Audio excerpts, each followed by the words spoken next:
President, over the last few days, I've received numerous emails and calls from conservatives and Tea Party activists from across the country regarding immigration. Their opinions really matter to me because they were with me 3 years ago when so many people here in Washington and in Florida, for that matter, thought I had no chance to win my election. Let me begin by saying these people are patriots. They're everyday Americans from all walks of life who are deeply concerned about the direction that our country is headed. And they're increasingly unhappy about the immigration reform proposal in the Senate. It's not because they're anti-immigrant, as some on the left like to say. It's not because they're closed-minded. They believe, as I do, that as a sovereign country, we have a right to secure our borders, that we have a right to have immigration laws and to enforce them. And they're increasingly opposed to this effort because for over 3 decades, and despite many promises to enforce the law, the federal government, under both Republicans and Democrats, have failed to do so. In the end, it isn't just immigration reform itself that worries them. It's that the government has failed them so many times before. They realize we have a legal immigration system that needs reform. They realize that we have over 11 million people currently living in our country illegally and that we have to deal with them. They just simply believe that no matter what law we pass, we cannot trust the federal government to ever actually enforce it.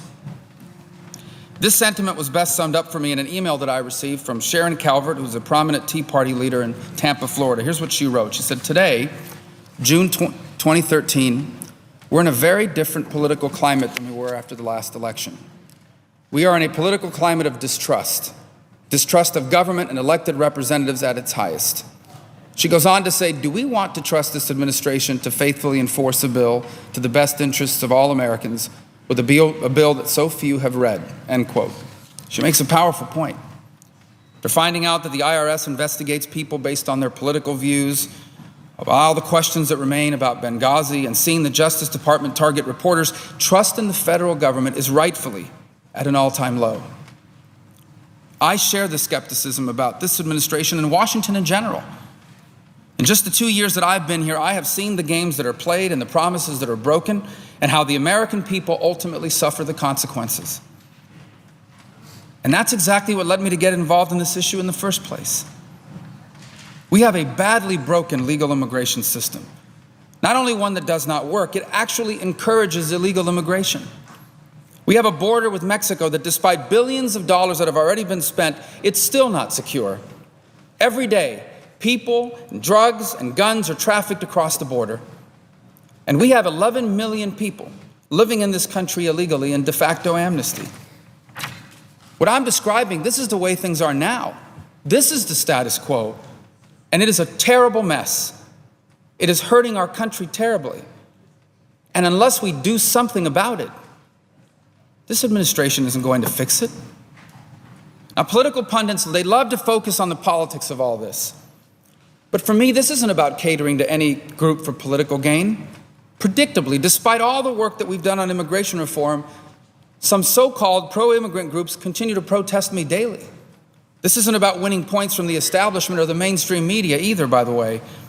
No matter how consistent I have been in focusing on the border security aspects of reform, whenever I've spoken about it, the Beltway media has accused me of trying to undermine or walk away from this reform. This isn't about becoming a Washington deal maker. Truthfully, it would have been a lot easier to just sit back, vote against any proposal, and give speeches about how I would have done it differently. And finally, certainly isn't about gaining support for future office. Many conservative commentators and leaders, people who I deeply respect, and with whom I agree on virtually every other issue, are disappointed about my involvement in this debate. See, I got involved in this issue for one simple reason. I ran for office to try and fix things that are hurting this special country. And in the end, that's what this is about for me. Trying to fix a serious problem that faces America. The proposal before the Senate is by no means perfect. Like any proposal that will come before the Senate, it has flaws. But it also has important reforms that conservatives have been trying to get for years. For example, it changes our legal immigration system from a predominantly family-based system of chain migration to a merit-based system that focuses on job skills.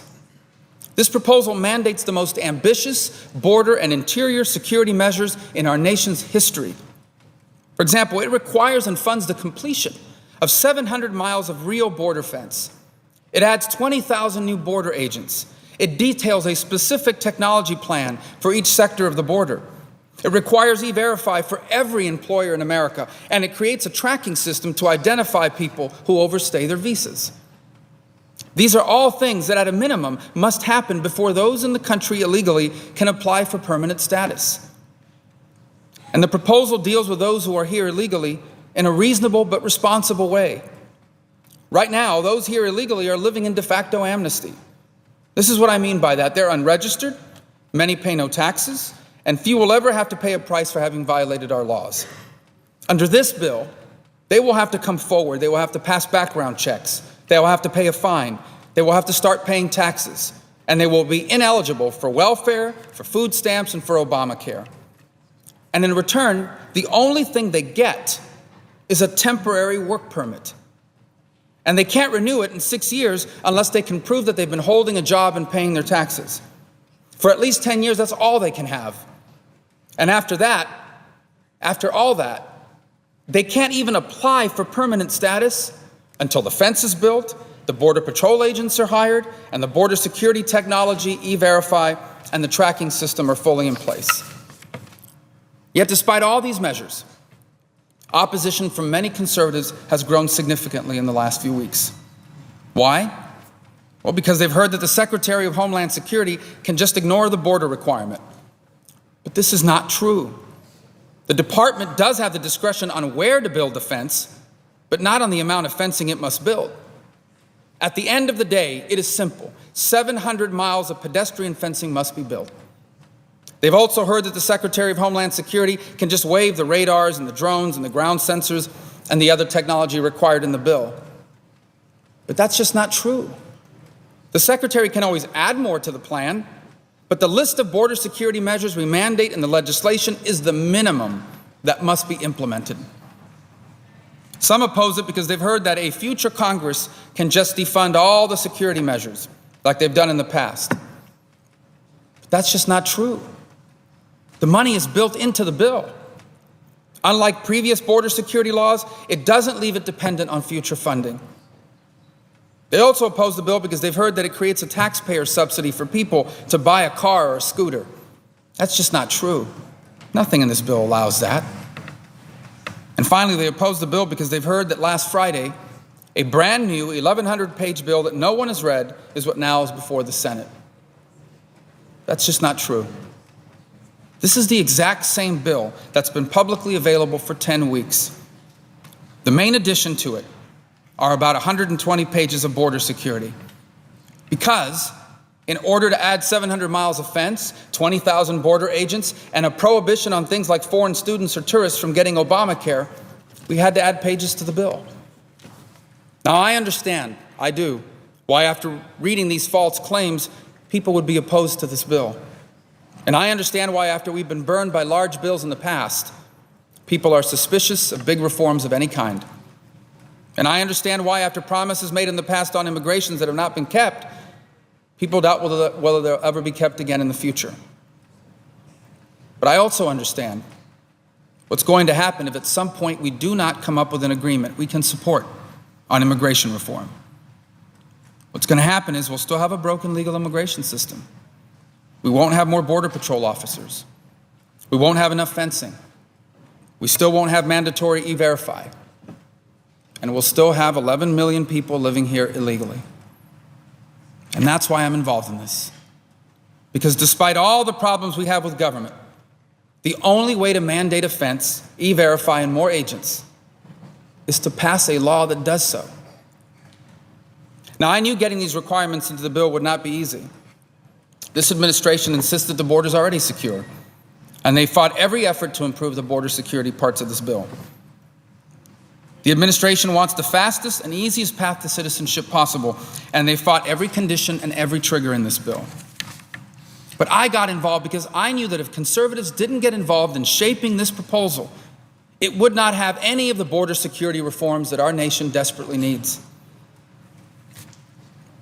Getting to this point has been very difficult. to hear the worry and the anxiety and the growing anger, and the voices of so many people who helped me get elected to the Senate, who I agree with on virtually every other issue. It's been a real trial for me. I know they love America, and they're deeply worried about the direction that this administration is trying to take our country. But when I was a candidate, I told you I wanted to come here and fight. I wanted to fight to protect what's good for America and fight to stop what's bad for America. And I believe what we have now on immigration is hurting our country badly, and I simply wasn't going to just leave it to Democrats alone to figure out how to fix it. I guess perhaps at the heart of my support of this proposal is that I know firsthand that while immigrants have always impacted America, America changes immigrants even more. Just a generation ago, my parents lived in poverty in another country. But America changed them. It gave them a chance to improve their lives. It gave them the opportunity to open doors for me that were closed for them. And the longer they lived here, the older their kids got, the more conservative they became. The more convinced they became that limited government and free enterprise and our constitutional liberties made this nation special. I am a firsthand witness to the transformative power of our country. How it doesn't just change people's pocketbooks. It changes their hearts and their minds. And despite all the challenges and despite our broken government, I still believe this is that kind of country. And I realize that in the end, many of my fellow conservatives will not be able to support this reform. But I hope you will understand that I honestly believe that it's the right thing to do for this country. To finally have an immigration system that works. To finally have a fence, to finally have more agents and E-Verify, and to finally put an end to de facto amnesty. In my heart and in my mind, I know that we must solve this problem once and for all, or it will only get worse, and it will only get harder to solve. To my fellow conservatives, I will continue to fight alongside you for real tax reform, for lowering our debt, for balancing our budget, for reducing regulations, for rolling back job-killing environmental policies, and for repealing the disaster of Obamacare. To my fellow conservatives, I will continue to fight alongside you for the sanctity of life and for traditional marriage. But I will also continue to work in the hopes of one day uniting behind a common conservative strategy on how to fix our broken immigration system once and for all.